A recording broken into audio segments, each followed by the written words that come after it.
Welcome to Rewatch and Rank. On this channel, we rewatch older TV shows, provide a summary and opinion on the episode before ranking each of the episodes against each other.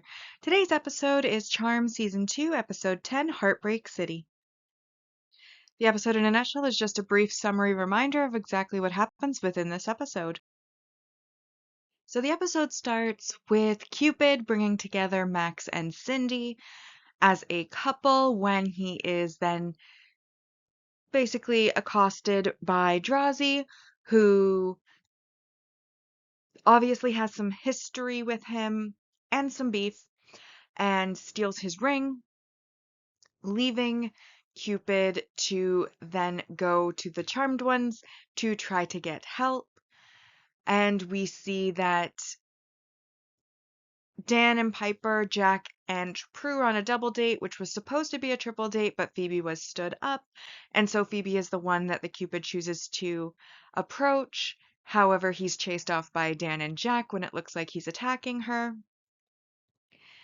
He later then approaches Phoebe again at the house, and basically at that point manages to convince her that he is a Cupid, that the demon of hate has stolen his ring and is going to break up the couples, and that's going to destroy him and the couple's abilities to love.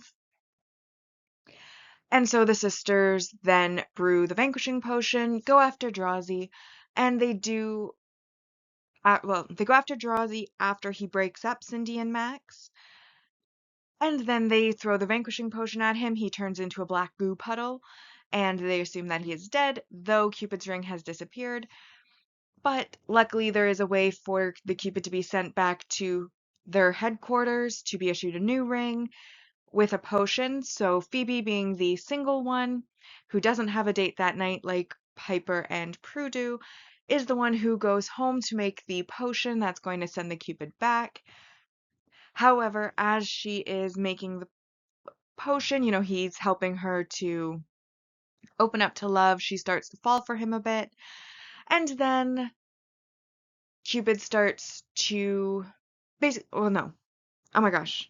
I just watched this episode. So they make the potion to send him back. Then they go to the club so that Piper and Prue will be able to say the spell so that they can send him back. However, when Piper and Prue go from the bathroom back to their dates, Dan and Jack, in order to basically tell them that they've got to leave again for a short moment, that is when Drazi, who has resurrected thanks to the protection of Cupid's ring, appears and manages to break apart the two couples, which of course Cupid feels.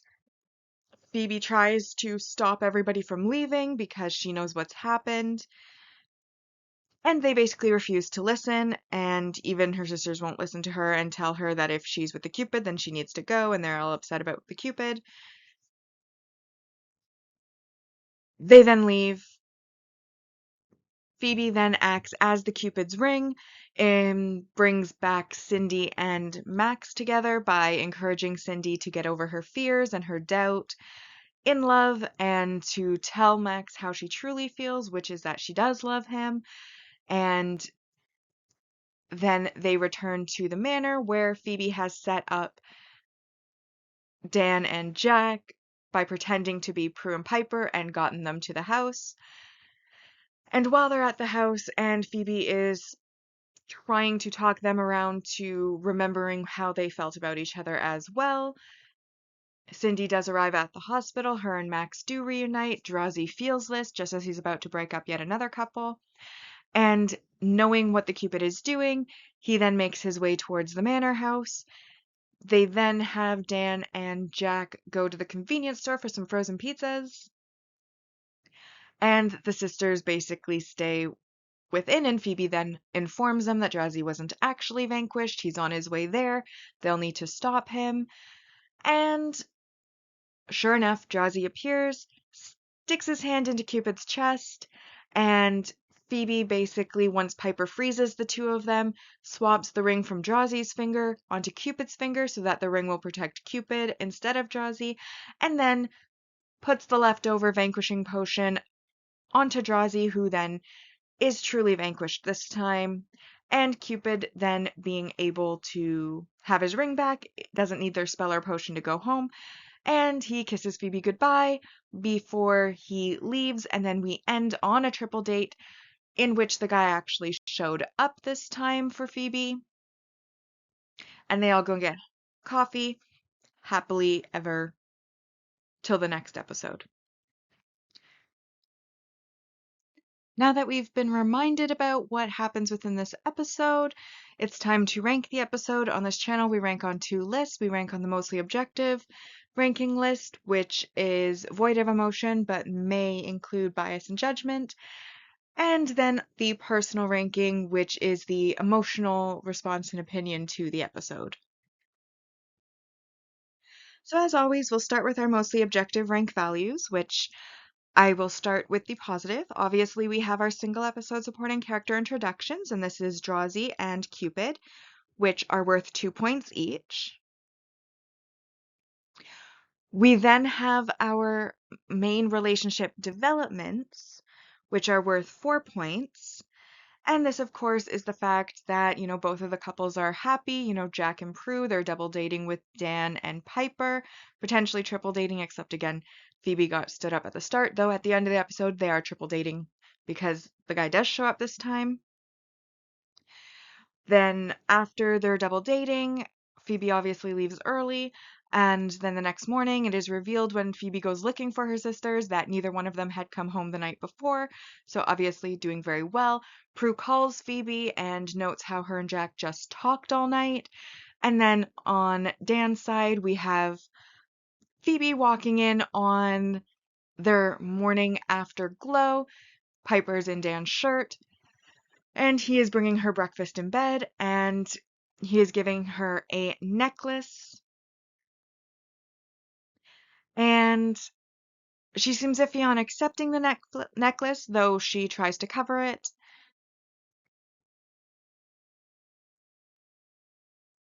And so we get some development, and obviously they have a brief breakup, which we'll talk about later, but for this part, they are happy at the start of this episode and at the end of this episode. So that's 4 points. And then we also have our multi-season main character development, which is also worth 4 points, bringing us to a total of 10 on the positive side. And this development is essentially Prue finding out that she is currently unable to use her telekinesis while she's in her astral form. So obviously that's going to change in the future, but right now that this is the first episode where she has discovered that she is unable to use it in her astral form. And then we also learn that Phoebe's dates keep canceling on her because her heart is closed, and she does start sort of hostile towards the Cupid because he keeps pointing it out. But by the end of the episode, she has opened herself up to the fact that love may be possible for her by having a brief flirtation with the Cupid in the previous episode. Not the previous episode, earlier in the episode. And basically by the end, she's opening up to the possibility that love is in her future. Now on to the negative. And there really was only one negative on this part, and that, of course, is that there is a main relationship regression or breakup. Now, there's obviously the brief episode-related breakups between them when Drazi impacts the relationships and causes all of them to feel doubt and hatred towards each other. That counts towards this. But I would say the bigger regression is kind of, we're starting to feel like it's maybe the beginning of the end for Dan. The first kind of red flag for their relationship between Dan and Piper is obviously that she is a bit unsure about the necklace. When she receives it, she kind of pauses. She visibly looks kind of disappointed or unsure about accepting it, though she does do so because, Dan's obviously like, well, if you don't like it, you can take it back, blah, blah, blah, like doing the self-deprecation gift giving. And she, of course, wants to comfort him, so she accepts it. But she is unsure when she first takes it. We then, when she finds out about the Cupid kind of goes over to prove that he is a Cupid and that he's telling the truth. He goes over all of their past Cupid related relationships, but obviously Leo isn't mentioned, and Piper asks about Leo, about whether or not, you know, that was a match by a Cupid, and finds out that in fact it was not a match by a Cupid. They did it all on their own, falling in love, as Cupids would have been forbidden from making that kind of match. It's also when they're standing in line to go to the washroom, Prue and Piper kind of talk about the necklace because Prue had gone with Dan to purchase the necklace to pick out something that they thought Piper would like. And she makes a comment about how Piper wishes the necklace came from Leo and that was her discomfort with it. Of course, Piper denies it, but she does so in a way that isn't exactly believable. So again, we have Leo coming in. We then also have, after the temporary breakup, when Piper and Prue are returning home from P3 before Dan and Jack are invited over by Phoebe, Piper confesses that Dan wasn't entirely wrong when he said that she's still in love with Leo, and admits that she does still think about him sometimes. And then we also, when they do leave to go to the bathroom, before Drazi gets involved, we do see Dan sort of airing some of his grievances or red flags that he's noticed to Jack at the table, talking about how, Piper will just up and disappear. And Jack's like, yeah, Prue does that too, but I'm not going to give her the third degree about it. And then Dan also notes how sometimes it'll feel like time stood still for a second, and when it starts up again, she's like a completely different person, which obviously is because a lot of times he does get frozen and then information is relayed to Piper and then she has to go and kill a demon. So understandable that he feels that way, but you can see that even before Drazi kind of got in there, there were some holes in the relationship that are being poked at that we can kind of see as an audience. And that is -4 points. Which then brings us to, let me see here. 1 plus 1 plus 4 plus 4 -4.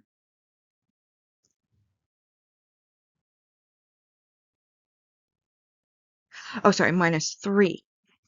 I knew this wasn't looking right. -3 brings us to 7 out of 10 for this episode. No one ever accused me of being a mathematician. So with our 7 out of 10 mostly objective ranking, we are now at our season 2 rankings so far for our mostly objective ranking list. And in first place, we have Witch Trial, The Painted World, She's a Man, Baby, a Man, They're Everywhere, P3H2O, Ms. Hellfire, Morality Bites. This episode comes in 8th with Heartbreak City. Then we have That Old Black Magic, and in 10th, The Devil's Music. Alright, so for this episode, I like this episode. I think it is one of the better ones of the season and one of the more memorable ones. Honestly, with a lot of the things that I notice in this episode, they're not actually like strictly relating to the episode itself, but more like what the episode makes you think about, if that makes sense. So, firstly, the main reason that Drazi is after this Cupid specifically, even though there are many, is because Drazi fell in love with a human, and Cupid basically redirected that human's love at another human, and they're apparently happily married, but Drazi is blaming him for denying him love. We also learn, of course, that Piper and Leo's love was natural, though Dan and hers was created by the Cupids, or induced by the Cupid. And obviously, like in the future, we can assume, because this is a rewatch, that Phoebe and Cole's love will be natural as well, not Cupid induced, because they wouldn't bring about a relationship between a demon and a witch. Spoilers. But it brings to mind natural love versus like a Cupid induced connection, love. which version would be stronger? Obviously, in this episode, the Cupid says that they are messengers, that they just bring about the potential for love to turn, like, that can then turn into true love. But obviously, a connection that's made completely naturally by the two people involved, that would be a true love too. But then it was also able to be changed by the Cupid, because when Drazi fell in love with a human who we can assume, based on the fact that he's blaming a Cupid and the Cupid says they redirected the love, that it may have even been reciprocated by the human for a while before the Cupid got involved. So if a Cupid can override a natural connection, would that be stronger? I'm really curious if the natural love versus Cupid-induced love would be stronger. We obviously also have the fact that Piper and Leo's love seems to be stronger than Dan and Leo and Piper's love, which obviously Leo being endgame is inevitable. But I do wonder, kind of like, jury's out on whether the natural love versus the Cupid-induced love would be stronger. My leaning is towards the natural connection being stronger just because of Piper and Leo, and again, Phoebe and Cole. But again, if the natural love could be redirected by a Cupid, then that would make them stronger because they can override that natural connection that was made. There's also the fact that while Piper was in love with Leo, she was redirected towards Dan, away from the forbidden love, but then she does go back to Leo. So I'm very curious what other people think, if they think that it is also, like, which they think is stronger, the natural love or the Cupid-induced love. I lean towards natural, just like, again, because of the end game, but then there is also a case to be made the other way. But that was something that was brought to mind. Another thing that was brought to mind that isn't necessarily fully with this episode, but just overall in the series. Spoilers ahead again, but this is a rewatch. This series is incredibly old. I would hope that by now you have watched it, because it is amazing, my favorite of all time. But that being said, we know in season 8 that Phoebe ends up falling in love and marrying a Cupid, and when I tell you that every time I rewatch this and I watch this episode, I can only think she had so much more chemistry with this Cupid.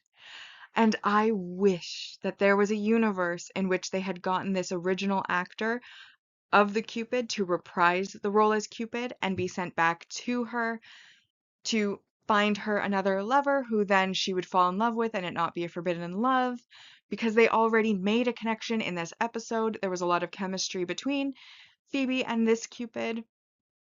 And every time I watch it, I'm like, why? I'm sure there were like real world issues that interfered, but just from the audience perspective, I'm like, why couldn't it have been full circle and then brought back the same actor to play the Cupid, that they could fall in love again? Like, basically, while he's setting her up on all these other dates, the old feelings from like this episode came back and they started to fall for each other and they were worried about the forbiddenness of it. But then Chris slips up, tells them that it's not going to be a forbidden love, and then they could be together. I think that would be amazing, because every time I watch this episode, I feel like there's more chemistry in this one episode between Phoebe and this Cupid than there was throughout all of the multi-episodes of season 8, where she was falling in love supposedly with that other Cupid. And it's just, I wish, every time I watch this episode, I wish they had gotten the actor to reprise his role, because that would have been an incredible full circle moment, and I think that would have been so special. But it never happened, so it's a wish that will never come true. But I just imagine that it could be. We then also kind of get some more hints, like we've seen it throughout season 1 and even in season 2, where every so often there will be an episode where Phoebe becomes the one who's kind of like a therapist, helping emotional realizations, etc., etc. And given that we know her career in the future is as an advice columnist, I really feel like all of these are really excellent foreshadow moments to that being her career, and why that being her career is so believable. because she has moments like in this episode where she takes the place of the Cupid's ring. She gives advice to Cindy in order for her to be able to rekindle with Max.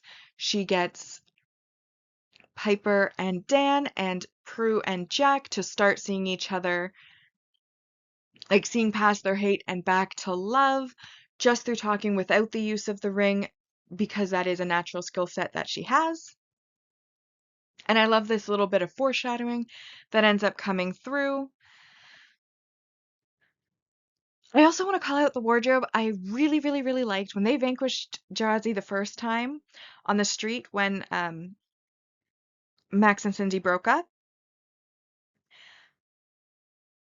Prue has like these two little flower hair clips, and they really stood out. I really liked those hair clips.